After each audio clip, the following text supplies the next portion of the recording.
All right. I've got a super good one for you today. So, again, I am your host and author of the series Grim and Jim, and today we're going to be going over chapter 7 of Voracitas. Now, this one's going to be pretty cool, but I want to go over some of the characters and just a recap that if you haven't yet realize I usually go over the characters. If you haven't been going through the introductions for some of the characters or the chapter details, I highly suggest doing that, just like what we're going to go over today about chapter 7. But if that's not your thing, it's really no big deal. But before we get into it, if you could just hit that like and subscribe, that helps me out a lot, and I really do appreciate that.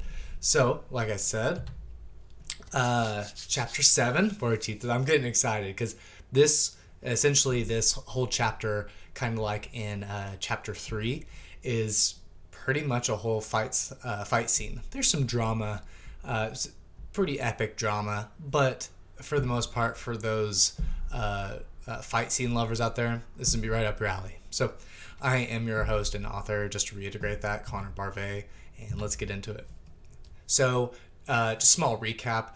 Jim had made this golem for Grim so that it takes off a workload essentially for her. In this illustration, you kind of see her molding a bust of Alita. It's like this magical clay that she lets sit by the font that she has near her a large library, and this is kind of where she does most of her artifact type creations. And where we left off, their training started to begin. After Alita was introduced to Grim, Grim had found out that Jim has this ulterior motive, and she kind of needs his help. He doesn't know the extent of exactly what she wants. We'll have to just wait and see how that kind of comes into fruition, but where we left off, their training started to begin. And it has been a couple cycles, and what I mean by cycles is that is a year on this type of a planet. It would be different to our linear time, but a cycle for them would be equivalent to what we would suggest as a year. Just to kind of put that in context, I call them cycles in the book. And what I'm meaning is it is a rotation around the suns. They actually have multiple suns in their solar system. So just a kind of little detail background there. So, Informe. I have not gotten into Informe. So, Informe is a creation of Jim, and she's a familiar for Jim. She feeds off of Jim's entire mana pool. The entire thing. She has unlimited draw from Jim's power, and it comes at no cost. No cost. So you could kind of imagine what she's capable of doing. This illustration is kind of cute. She actually, her main form isn't this, and we'll see it in just a moment, but she likes to turn herself into a kitten because what you have to understand about Jim, she's really not the most loving type. And to kind of influence Jim in this like cute way, she takes the forms of many different things.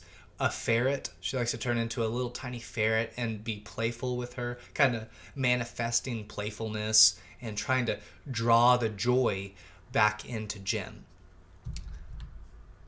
So the top one right up here is the main form. It kind of looks like a dire wolf, if you would. I have a description. Its skull is slightly exposed with a specialized saddle. The specialized saddle actually conforms with Informe when she changes. That way, Jem can ride her. No matter what type of form she'll take, it will change into that. If it's obviously too, like if she turned into what we would find as like a small bee, of course Jim isn't going to be riding her, but just to kind of put some context on it, the saddle does conform and change with Informe if she's even wearing the saddle. And she can also turn into a peregrine falcon, and she can reach up to speeds near Mach 1 or a little bit past it. Now, the issue that she has, because she does have certain limitations about when she draws too much power, this could lead to a catastrophic meltdown. If you could, not like a catastrophic meltdown like a girl that has starts crying, but what I mean is she could kill herself because of the sheer power that she was using during any type of attack. So she actually has some limitations as far as what she can do, because let's say that she goes supersonic as a Peregrine Falcon and hits the ground with some sort of attack, if you will. She could obliterate herself in the process of doing that. So though she's has these ways of changing her form, she has this unlimited draw, she does have some limitations on how much she can endure from herself. Kind of like the only thing that can scratch a diamond is a diamond. That's kind of what I'm trying to get at with Informe. Now, like I said, Informe has many different forms, and what you'll learn in this chapter is that as they've been training during the time between chapter 6 and 7, because there's some time in between here, and we'll get into that in the audiobook, he hasn't seen every single change. He knows that he hasn't, because Jim will often talk about how many forms Informe can take, which is nearly endless. And I say nearly for a reason, but we'll get to that in a different video. Now, for this chapter, as you can see here on this illustration, she is going to take the form of a potential threat that they might face when they cross that border into that hellscape again. So just to reiterate, Jem is trying to prepare him to hold his own in this hellscape, because she knows that if he comes in contact with another ash demon, which is a definite threat to both of them, it simply is. He got lucky. Okay, it wasn't just by chance that he knew what he was doing when he fought that ash demon. He didn't. He was actually fully prepared to destroy himself in the process. So just to put this into context, a little bit more context, that's what she's trying to do.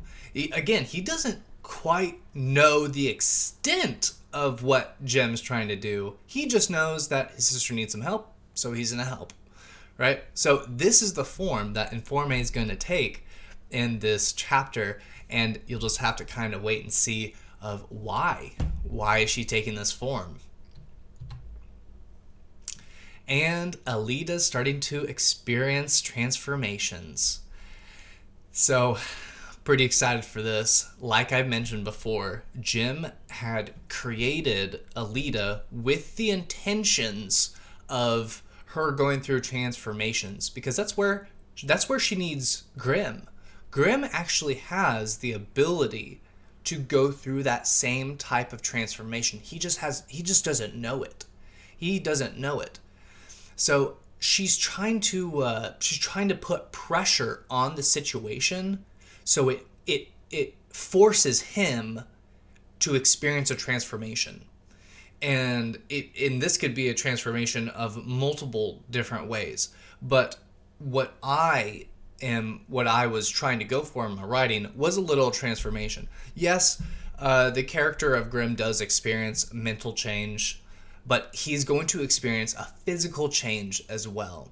Just like Alita, as you see here, she's going to experience a massive change. You could see her wings. She doesn't have her bandages anymore. She has different armor on. Her hair is different, which I bring up in the book. So thank you guys for joining in on this character introduction of Chapter 7. And I'll see you in the audiobook if you haven't already. It really does help me out if you subscribe and leave a nice comment. Ask questions. Please feel free to ask questions. Be like, hey, this was interesting. Is this going to happen? I might tell you, I might not. You might just have to wait till the end of the book. And again, this is a series. I have more books coming, so stay tuned, and I appreciate it. See you guys.